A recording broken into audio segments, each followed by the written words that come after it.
warahmatullahi wabarakatuh. Perkenalkan, nama saya Muhammad Iqbal dengan NIM L1A1-238 dari Fakultas Pertanian Program Studi Kehutanan Universitas Jambi. Baiklah, hari ini saya akan melaksanakan tugas dari mata kuliah Fisiologi Pohon, yaitu membahas tentang materi sistem transport senyawa organik.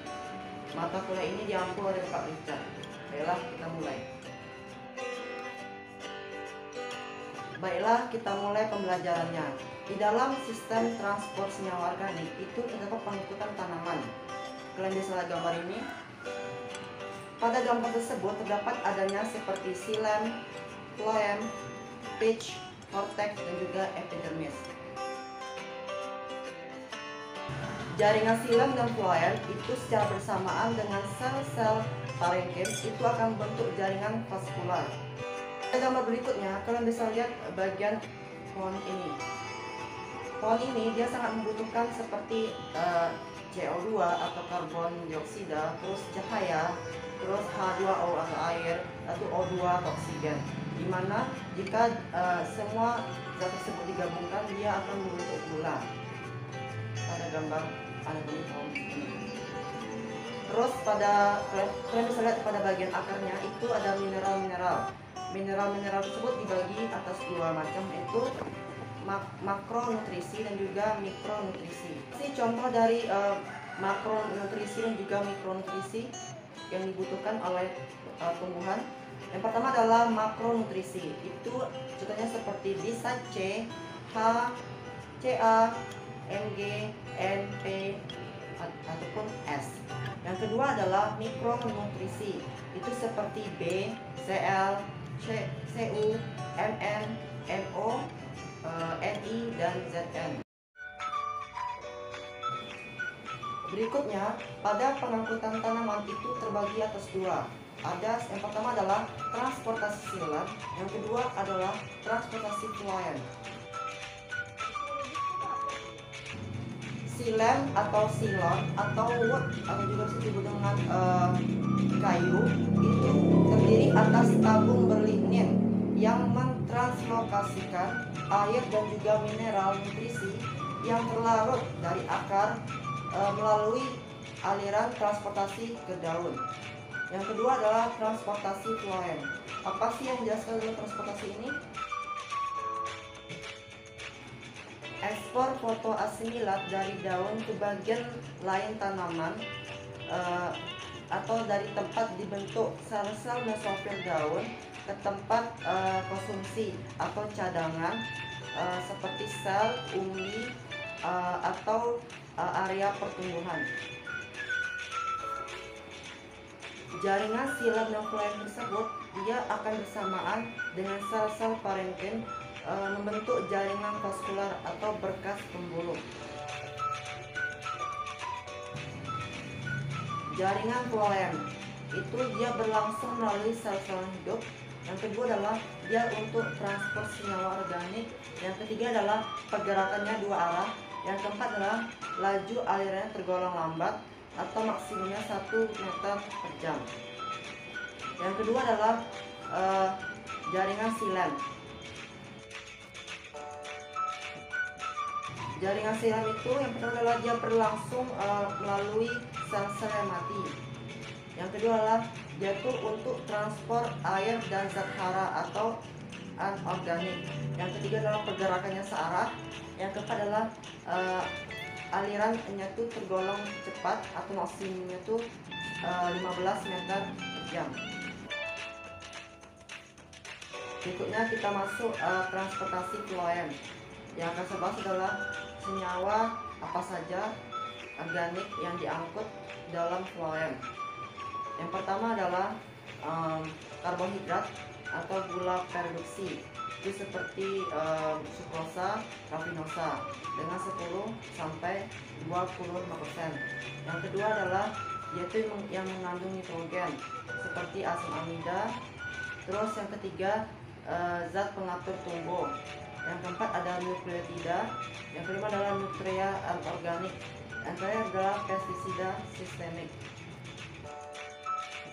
Berikutnya adalah bukti zat-zat organik yang diangkut melalui phloem. Apa sih bukti-buktinya? Yang pertama adalah percobaan ring, di mana phloem ini akan dikupas melingkar batang. Di atas keratannya akan timbul pembengkakan, sedangkan di bawah keratannya atau di bagian akar itu akan mati. Yang kedua adalah pengawatan, itu artinya mengikat kawat di sekeliling batang, di mana ini dapat merangsang pembungaan dan membentuk C/N rasio. Yang ketiga adalah analisa eksaudat atau isi phloem, itu dengan menggunakan mikroskop. Dia itu akan menghasilkan gula yang cukup tinggi. Yang keempat adalah percobaan dengan C dan juga radioaktif. Artinya CO2 yang diserap melalui daun akan keluar dari daun juga sebagai karbohidrat, mengalir melalui saringan dari phloem ke berbagai tanaman. Yang kelima adalah pohon yang terbakar. Artinya sering dapat bertunas juga kembali karena hanya sebagian kulit dari pohon yang terbakar. Berikut gambar-gambar buktinya.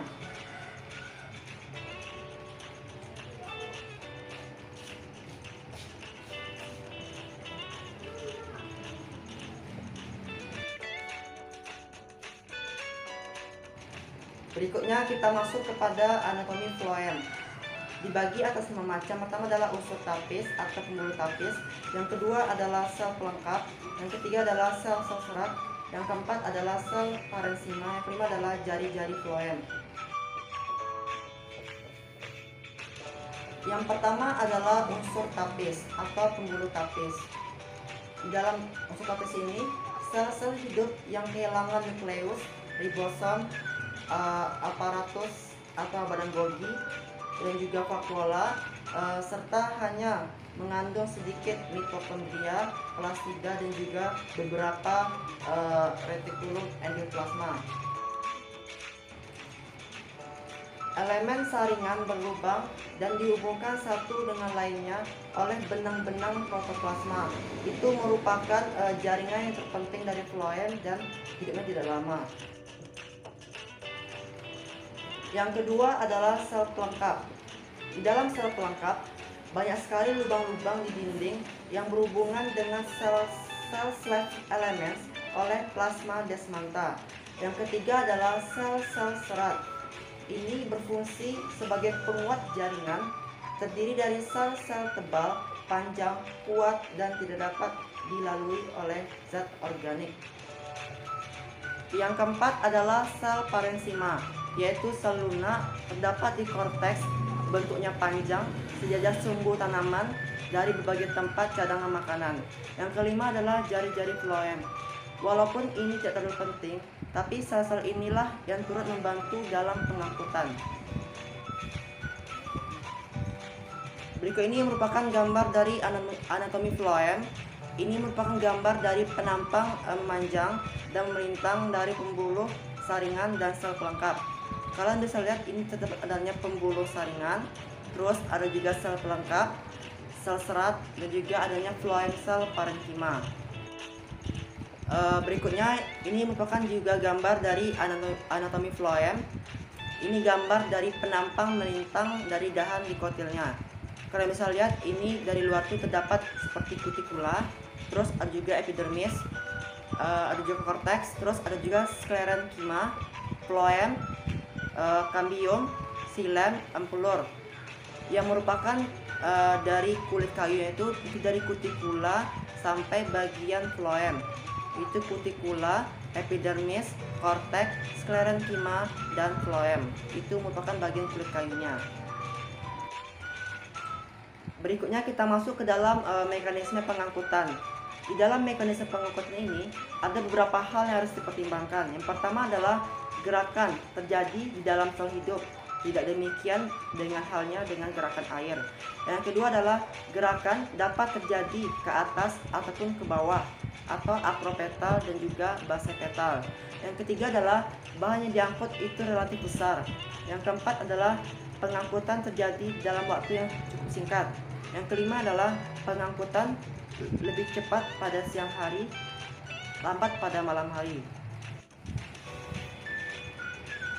Di dalam mekanisme pengangkutan ini, aliran terjadi karena adanya tekanan turgor atau gerakan karena adanya gradien tekanan Turgor.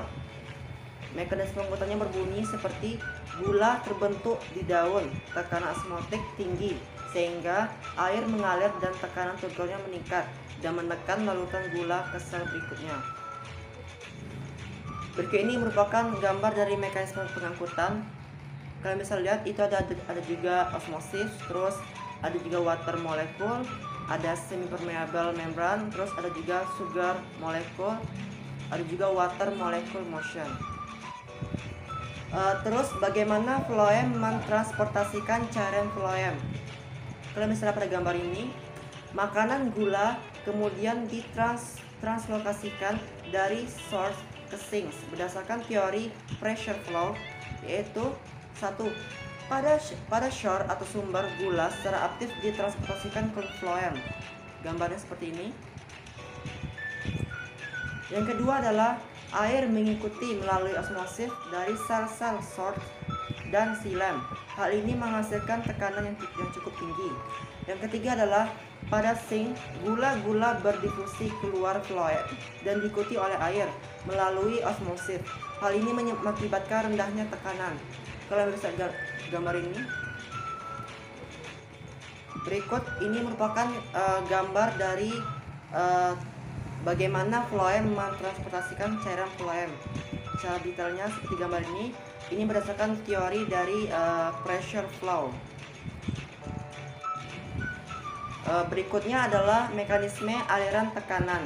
Ini dikemukakan oleh seorang ahli dari Jerman tahun 1996 bernama E. Munch. Berdasarkan teori Munch, yang pertama adalah fotosintat hasil fotosintesis dipindahkan dari sel mesofil atau seludang berkas pengangkutan sebagai sumber atau source fotosintat ke dalam floem. Yang kedua adalah akumulasi fotosintat di floem itu menurunkan potensial solut dan potensial air floem. Yang ketiga adalah terjadi osmosis dari xilem ke floem yang mengakibatkan peningkatan potensial tekanan.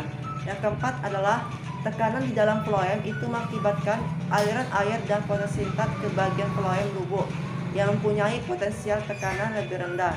Aliran ini menyebabkan fotosintat terangkut dari sumber ke lubuk. Yang kelima adalah dari floem lubuk fotosintat itu diangkut dan disimpan di dalam lubuk. Berikut ini merupakan gambar mekanisme aliran tekanan yang dikemukakan oleh seorang ahli Jerman bernama E. Munch. Berikutnya kita masuk kepada pemuatan dan pembongkaran muatan floem. Yang pertama adalah pemuatan floem. Yang pertama, transfer dari sel mesofil daun ke unsur pembuluh tapis floem. Yang kedua, selama pemuatan floem, sel mesofil itu berada pada potensial osmosis yang lebih rendah atau air lebih tinggi daripada unsur pembuluh tapisnya. Yang ketiga adalah pemuatan floem itu membutuhkan energi untuk menghantarkan gula ke daerah lain yang konsentrasinya lebih tinggi. Yang keempat adalah pemuatan floem itu menyebabkan peningkatan potensial osmosis dalam unsur-unsur pembuluh tapis maksudnya. Yang kelima adalah pemuatan floem itu meliputi penghantaran gula dari simplas atau sel-sel mesofil ke dalam apoplas atau dinding sel dan kemudian ke dalam simpilas atau sel-sel floem. Yang kedua adalah pembongkaran floem. Pembongkaran floem ini transfer hasil fotosintesis dari unsur-unsur pembuluh tapis floem ke sel-sel tempat penerima atau pemanfaatannya, dapat membatasi laju dan mempengaruhi translokasi. Berikutnya kita masuk kepada jaringan sink disuplai oleh floem lepas. Di sini ada dua kemungkinan di mana untuk floem lepas itu, yang pertama adalah pembongkaran simplastik, yang kedua adalah pembongkaran apoplastik. Apa sih perbedaan keduanya? Yang pertama adalah pembongkaran simplastik itu di mana sukrosa dan asam-asam amino tersebut mencapai sel organ sink langsung dari slave elements melalui plasmodesmata. Sedangkan pada pembongkaran apoplastik ini, pada awalnya senyawa tersebut ditransportasikan dari sieve tube ke kompartemen ekstraselular dan kemudian diambil oleh sel-sel organ sink. Berikut ini gambar dari jaringan sink yang disuplai oleh fluent lepas. Hubungan sumber daerah pemanfaatan dan pembagian. Di dalam ini hantaran hasil asimilasi dari sumber ke daerah pemanfaatan terjadi sebagai berikut. Yang pertama adalah sel-sel sumber yang berfotosintesis itu menghasilkan gula yang dapat bergerak secara simplastik ke pembuluh tapis. Yang kedua adalah penguatan floem itu meningkatkan konsentrasi gula pembuluh tapis sehingga lebih tinggi dari konsentrasi apoplas.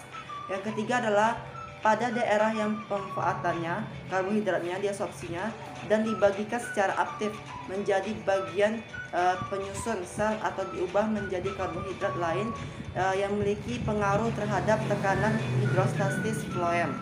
Yang keempat adalah pembongkaran muatan floem itu menurunkan konsentrasi gula dalam pembuluh tapis. Yang kelima adalah penimbukan gula pada daerah sumber dan pengambilan gula di daerah pemanfaatan itu menimbulkan landaian tekanan hidrostatis yang menghantarkan air dan gula dari sumber ke daerah pemanfaatan. Berikut ini adalah gambar dari ilustrasi yang disederhanakan mengenai transport dari sumber daerah pemanfaatan.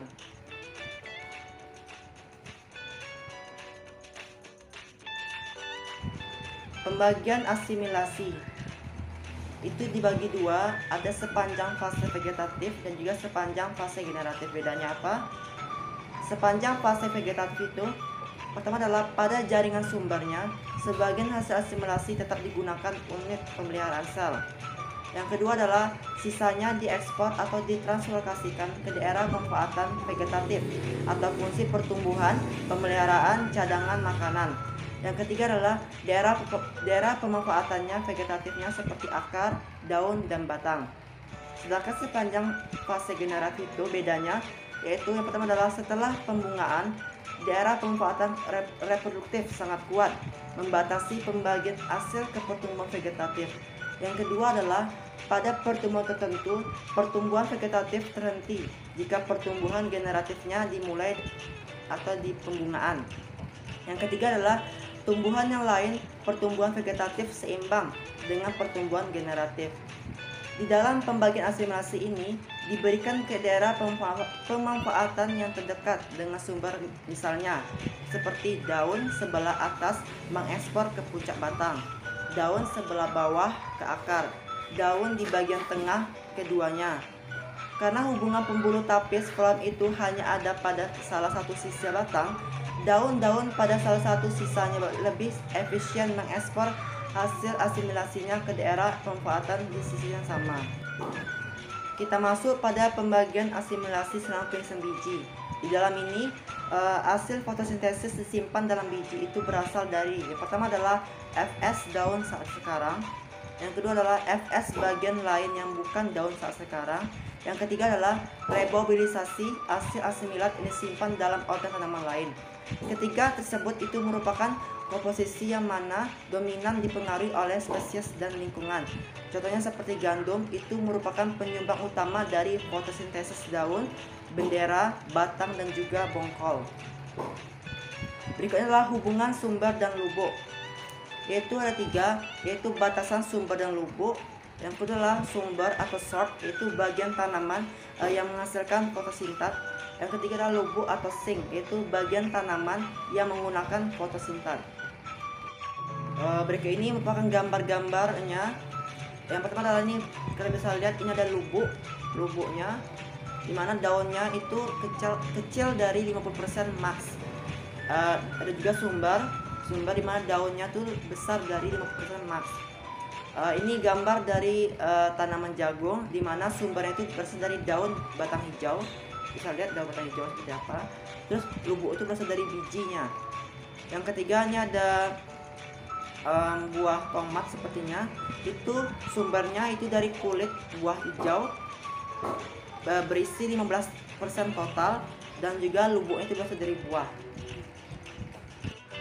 Ini merupakan gambar dari kemampuan fotosintesis kulit biji pada tanaman padi dan juga gandum.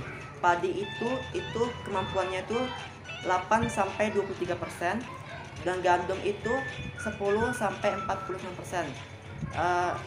Berikutnya ini gambar dari lubuk ya. Ini yang tengah-tengah ini merupakan buah dari rambutan itu. Terus sebelah ini merupakan akar, ada umbi, ada batang, ada getah. Terakhir kita masuk kepada faktor-faktor yang mempengaruhi pengangkutan karbohidrat. Yang pertama adalah suhu. Suhu ini utama pengaruhnya melalui enzim-enzim untuk proses fotosintesis. Fotosintesis ini berjalan cepat, pengangkutan cepat. Yang kedua adalah cahaya. Ini berhubungan dengan penambatan CO2 pada proses fotosintesis. Yang ketiga adalah penghambat metabolik atau inhibitor, di mana 2,4-D dan juga HCN itu dapat terbawa ke sel mesofil daun yang sedang aktif melakukan fotosintesis. Ini akan menghambat pengangkutan fotosintesis karbohidrat. Terus yang keempat itu ada perbedaan konsentrasi, di mana arah pengangkutan selalu dari konsentrasi yang tinggi ke rendah. Terus ada juga yang kelima itu mineral, di mana ketersediaan unsur kalium akan membantu dalam pengangkutan karbohidrat. Yang keenam adalah hormon, di mana konsentrasinya itu tinggi pada bagian tanaman yang sedang aktif tumbuh. Buktinya ada dua, itu pada pucuk yang aktif tumbuh itu lebih mampu bersaing untuk mendapatkan karbohidrat dari organ tanaman sekitarnya. Yang kedua adalah buktinya itu buah yang sedang berkembang, di mana lebih mampu bersaing daripada organ vegetatif. Sekian dari saya video pembelajaran tentang materi hari ini, itu sistem transport senyawa organik. Terlebih dan kurang saya maaf, saya akhiri. Assalamualaikum warahmatullahi wabarakatuh.